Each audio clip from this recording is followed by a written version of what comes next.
Well, joining us now for more is Professor Avi Weiss, president of the Taub Center for Social Policy Studies in Israel, and he speaks to us from Petah Tikva. And Avi, thanks for joining us again. Let me just ask you, I've been here in Israel quite a few years.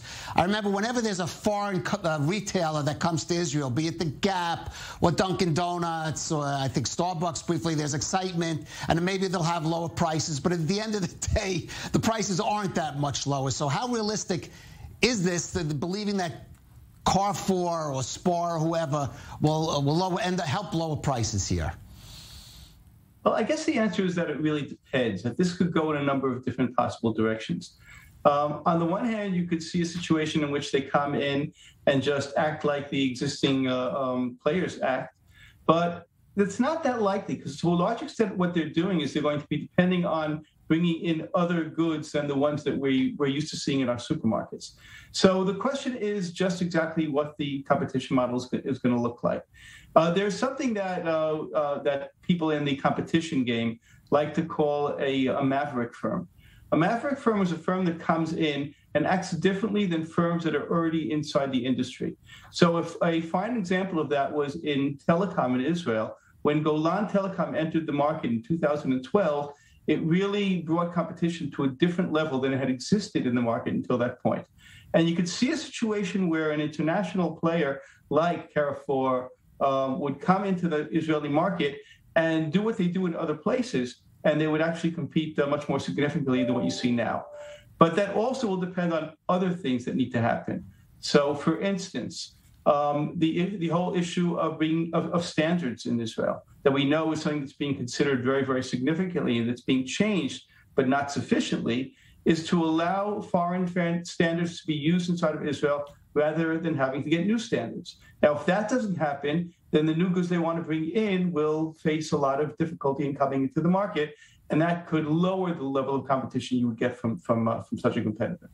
Well, what can the Israeli government do to make it more attractive for one of these retail chains coming in, or even a local one, as you mentioned, Golan, to try to really shake up the market in that manner, and which could be a risky policy potentially?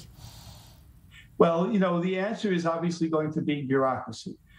You make it as simple as possible for them to be able to do it. That includes not only the issue of standards, it includes all kinds of other bureaucratic procedures that are necessary in order to set up shop inside of Israel.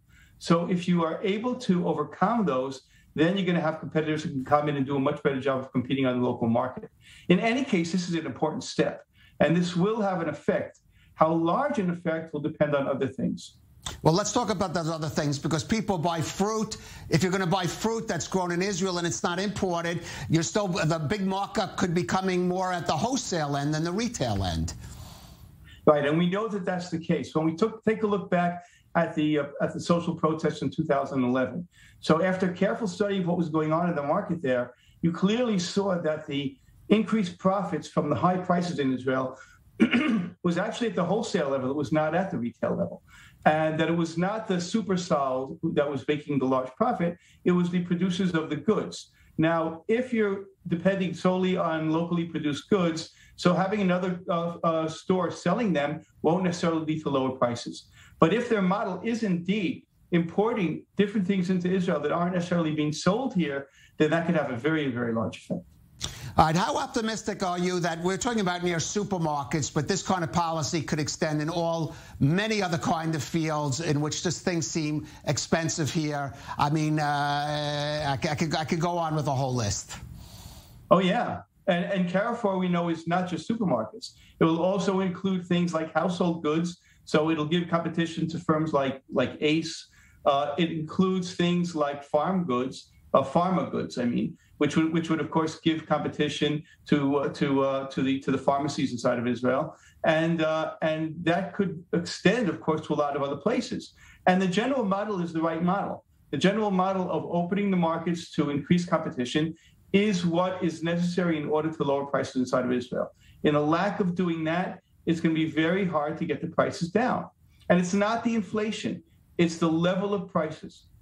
Right. Well, like I said before, we've had some high hopes with some of these chains that came in before, maybe in a different environment and maybe different governments. Hopefully, these new retailers coming in will perhaps shake up the market a little bit. That certainly has to happen. Professor Avi Weiss of the Taub Center for Social Policy Studies in Israel, thank you for joining us again on The Rundown. Thank you as always, Caleb.